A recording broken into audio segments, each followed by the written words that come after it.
ਅਗਲੀ ਖਬਰ ਰੋਹਤਕ ਜੇਲ੍ਹ ਦੇ ਵਿੱਚ ਰੋਹਤਕ ਦੀ ਸੁਨਾਰੀਆ ਜੇਲ੍ਹ ਦੇ ਵਿੱਚ ਬੰਦ ਰਾਮ ਰਹੀਮ ਦੇ ਨਾਲ ਜੁੜੀ ਹੋਈ ਹੈ, ਜਿਸ ਨੂੰ ਮੁੜ ਤੋਂ ਪੈਰੋਲ ਦੇ ਦਿੱਤੀ ਗਈ ਹੈ। 40 ਦਿਨਾਂ ਦੀ ਪੈਰੋਲ ਇਸ ਨੂੰ ਮਿਲੀ ਹੈ, ਜਿਸ ਤੋਂ ਬਾਅਦ ਇਹ ਬਾਹਰ ਆਵੇਗਾ।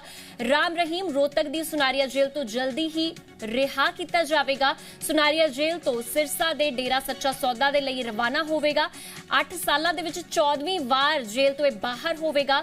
ਰਾਮ ਰਹੀਮ ਸੱਚਾ ਸੌਦਾ ਦੇ ਦੂਜੇ ਗੁਰੂ ਸ਼ਾਹ ਸਤਨਾਮ ਦੇ ਜਨਮ ਦਿਨ ਦੇ ਕਰਕੇ ਇਸ ਨੂੰ ਪੈਰੋਲ ਮਿਲੀ ਹੈ। ਸਿਰਸਾ ਦੇ ਡੇਰਾ ਸੱਚਾ ਸੌਦਾ ਦੇ ਵਿੱਚ ਤਿਆਰੀਆਂ ਸ਼ੁਰੂ ਹੋ ਗਈਆਂ ਨੇ। ਤਾਂ ਬਹੁਤ ਵੱਡਾ ਸਵਾਲ ਕਿ ਆਖਿਰ ਇਸ ਨੂੰ ਇੰਨੀ ਪੈਰੋਲ ਕਿਉਂ ਦਿੱਤੀ ਜਾਂਦੀ ਹੈ। ਤਾਂ ਰਾਮ ਰਹੀਮ ਨੂੰ ਇੱਕ ਵਾਰ ਫਿਰ ਤੋਂ ਪੈਰੋਲ ਮਿਲ ਗਈ ਹੈ। 40 ਦਿਨਾਂ ਦੀ ਪੈਰੋਲ ਤੇ ਬਾਹਰ ਆਵੇਗਾ ਰਾਮ ਰਹੀਮ। ਰੋਹਤਕ ਦੇ ਸੁਨਾਰੀਆ ਜੇਲ੍ਹ ਤੋਂ ਜਲਦੀ ਹੀ ਰਿਹਾ ਕੀਤਾ ਜਾਵੇਗਾ ਔਰ ਸੁਨਾਰੀਆ ਜੇਲ੍ਹ ਤੋਂ ਸਿਰਸਾ ਦੇ ਸਿੱਧਾ ਡੇਰਾ ਸੱਚਾ ਸੌਦਾ ਇਸ ਵੱਲੋਂ ਜਾਇਆ ਜਾਵੇਗਾ। ਤੁਹਾਨੂੰ ਦੱਸ ਦਈਏ ਕਿ 8 ਸਾਲਾਂ ਦੇ ਵਿੱਚ 14ਵੀਂ ਵਾਰ ਇਸ ਨੂੰ ਪੈਰੋਲ ਦੇ ਦਿੱਤੀ ਗਈ ਹੈ। ਹਾਲਾਂਕਿ ਇੱਕ ਵਾਰ ਵਿੱਚ ਨੂੰ ਪੰਜਾਬ ਹਰਿਆਣਾ ਹਾਈ ਕੋਰਟ ਨੇ ਇਹ ਸਵਾਲ ਵੀ ਚੁੱਕਿਆ ਸੀਗਾ ਹਰਿਆਣਾ ਸਰਕਾਰ ਨੂੰ ਕਿ ਆਖਿਰ ਰਾਮ ਰਹੀਮ ਨੂੰ ਇੰਨੀ ਪੈਰੋਲ ਕਿਉਂ ਦਿੱਤੀ ਜਾ ਰਹੀ ਹੈ। ਤਾਂ ਸੱਚਾ ਸੌਦਾ ਦੇ ਦੂਜੇ ਗੁਰੂ ਸ਼ਾਹ ਸਤਨਾਮ ਦੇ ਜਨਮ ਦਿਨ ਦੇ ਮੌਕੇ ਇਸ ਨੂੰ ਪੈਰੋਲ ਮਿਲੀ ਹੈ। ਇਸ ਪੂਰੀ ਖਬਰ ਤੇ ਮੇਰੇ ਨਾਲ ਗੱਲਬਾਤ ਕਰਨ ਵਾਸਤੇ ਮੇਰੇ सहयोगी राज साडे नाल जुड़ चुके ने। राज, क्या कुछ जानकारी है आपके पास? बार बार राम रहीम को पैरोल पर छोड़ दिया जाता है, अभी क्या कुछ अपडेट? ये देखिए, राम रहीम जो है रोहतक की सुनारिया जेल में बंद है और साध्वी यौन शोषण मामला और पत्रकार की हत्या का मामला इनके ऊपर दर्ज हुआ था। माननीय सीबीआई कोर्ट ने इनको सजा सुनाई थी और उनको अपनी सजा रोहतक की सुनारिया जेल में काट रहे हैं।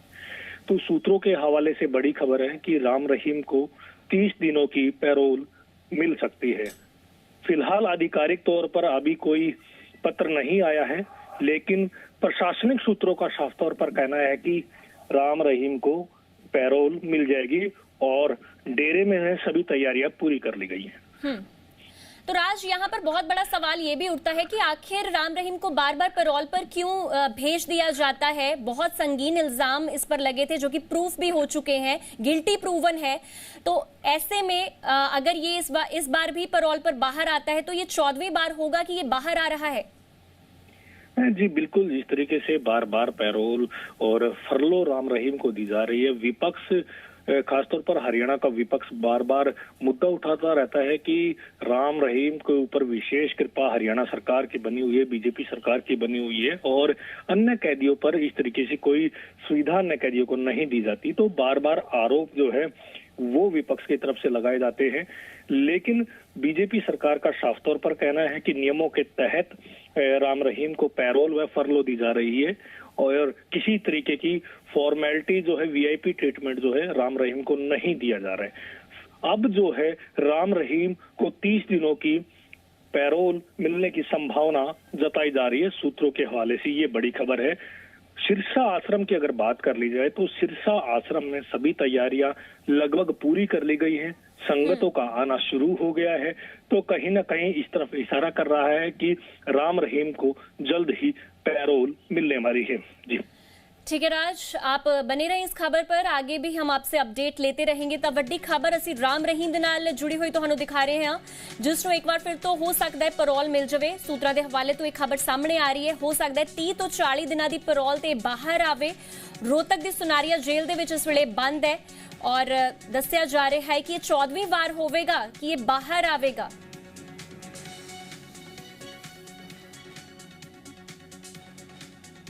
ਤਾਂ ਵੱਡੀ ਖਬਰ ਅਸੀਂ ਤੁਹਾਨੂੰ ਦੱਸ ਦਈਏ ਕਿ ਰਾਮ ਰਹੀਮ ਦੇ ਪੈਰੋਲ ਦੇ ਨਾਲ ਜੁੜਾ ਹੋਇਆ ਇਹ ਮਾਮਲਾ 40 ਦਿਨਾਂ ਦੀ ਪੈਰੋਲ ਤੇ ਸ਼ਾਇਦ ਹੋ ਸਕਦਾ ਹੈ ਬਾਹਰ ਆਵੇ। ਸੂਤਰਾਂ ਦੇ ਹਵਾਲੇ ਤੋਂ ਵੱਡੀ ਖਬਰ ਆ ਰਹੀ ਹੈ। ਰੋਹਤਕ ਦੀ ਸੁਨਾਰੀਆ ਜੇਲ੍ਹ ਦੇ ਵਿੱਚ ਇਹ ਬੰਦ ਹੈ ਔਰ 2017 ਦੇ ਵਿੱਚ ਇਸ ਨੂੰ ਸਜ਼ਾ ਹੋਈ ਸੀ। ਤਾਂ 8 ਸਾਲਾਂ ਦੇ ਵਿੱਚ 14ਵੀਂ ਵਾਰ ਹੋਵੇਗਾ ਕਿ ਇਹ ਪੈਰੋਲ ਤੇ ਬਾਹਰ ਆਵੇਗਾ। ਸਭ ਤੋਂ ਵੱਡਾ ਸਵਾਲ ਇਹ ਉੱਠਦਾ ਹੈ ਕਿ ਆਖਿਰ ਉਹ ਮੁਲਜ਼ਮ ਜਿਹੜਾ ਇਸ ਵੇਲੇ ਸਲਾਖਾਂ ਦੇ ਪਿੱਛੇ ਹੋਣਾ ਚਾਹੀਦਾ ਹੈ, ਜੋ ਕਿ ਇਸ ਵੇਲੇ ਸਲਾਖਾਂ ਦੇ ਪਿੱਛੇ ਹੈ ਵੀ ਹੈ, ਤਾਂ ਉਸ ਨੂੰ ਇੰਨੀ ਫਰਲੋ ਇੰਨੀ ਪੈਰੋਲ ਕਿਉਂ ਦਿੱਤੀ ਜਾ ਰਹੀ ਹੈ? ਇਸ ਦੇ ਵਿੱਚ ਕਿਸੇ ਵੱਲੋਂ ਇੰਟਰਵੀਨ ਕਿਉਂ ਨਹੀਂ ਕੀਤਾ ਜਾ ਰਿਹਾ? ਹਾਲਾਂਕਿ ਪੰਜਾਬ ਹਰਿਆਣਾ ਹਾਈ ਕੋਰਟ ਵੱਲੋਂ ਇੰਨਾ ਹੀ ਸਾਲਾਂ ਦੇ ਦਰਮਿਆਨ ਇੱਕ ਵਾਰੀ ਮੁੱਦਾ ਚੁੱਕਿਆ ਵੀ ਗਿਆ ਸੀ ਕਿ ਰਾਮ ਰਹੀਮ ਨੂੰ ਇੰਨੀ ਪੈਰੋਲ ਨਹੀਂ ਦਿੱਤੀ ਜਾ ਸਕਦੀ, ਪਰ ਉਸ ਤੋਂ ਬਾਵਜੂਦ ਇਸ ਨੂੰ ਪੈਰੋਲ ਮਿਲ ਰਹੀ ਹੈ।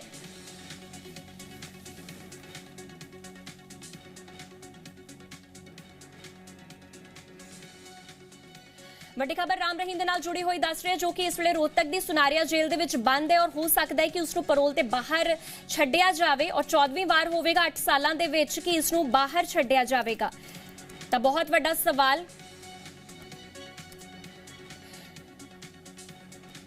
ਇਸ ਪੂਰੀ ਖਬਰ ਤੇ ਹੋਰ ਗੱਲਬਾਤ ਕਰਨ ਵਾਸਤੇ ਮੇਰੇ ਸਹਿਯੋਗੀ ਕਮਲ ਸਿੰਘ ਸਾਡੇ ਨਾਲ ਜੁੜ ਚੁੱਕੇ ਨੇ। ਕਮਲ, ਕੀ ਕੁਝ ਜਾਣਕਾਰੀ ਹੈ ਰਾਮ ਰਹੀਮ ਨੂੰ ਇੱਕ ਵਾਰ ਫਿਰ ਤੋਂ ਕੀ ਪੈਰੋਲ ਤੇ ਛੱਡਿਆ ਜਾਵੇਗਾ ਬਾਹਰ? बिल्कुल देखो, खास तौर पर डेरा सच्चा सौदा जो ਦੇ ਮੁਖੀ ਨੇ ਗੁਰਮੀਤ ਸਿੰਘ ਰਾਮ ਰਹੀਮ, ਉਹਨਾਂ ਨੂੰ ਇੱਕ ਵਾਰ ਹੋਰ ਜਿਹੜੀ ਕਿ ਪੈਰੋਲ ਆ ਉਹ ਮਿਲਣ ਜਾ ਰਹੀ ਆ।